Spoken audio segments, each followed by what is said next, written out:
খানাসে গিয়েছিলাম।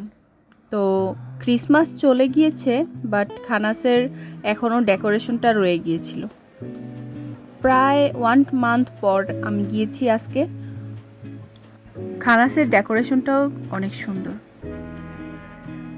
ওরা নানা ধরনের ফটো দেয়ালে টাঙিয়ে রেখেছে।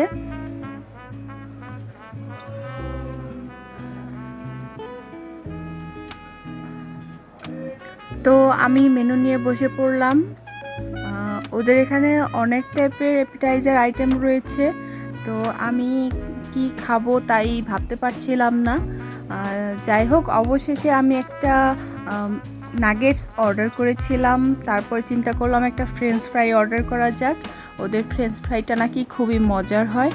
তো ফ্রেঞ্চ ফ্রাইটা প্রথমেই চলে আসলো। ফ্রেঞ্চ ফ্রাইটা আসলেই খুবই মজা ছিল, ক্রাঞ্চি প্লাস স্পাইসি ছিল। আর নাগেটসটা সত্যিই ভালো লেগেছে, নাগেটসটাও খুবই অসাধারণ লেগেছে আমার কাছে। তারপরে চলে এসেছে আমার সাব স্যান্ডউইচ, যেটা স্যান্ডউইচটার কথা কি বলবো, এটাতে পুরো ভরপুর পরিমাণে ভেজিটেবল, চিকেন, সসেস প্লাস ডিম সব কিছু অ্যাটাচড করেছে ওরা। ভালো লেগেছে খেতে। তারপর নিয়েছিলাম একটি স্ট্রবেরি কোল্ড শেক, এটাও অনেক মজার ছিল।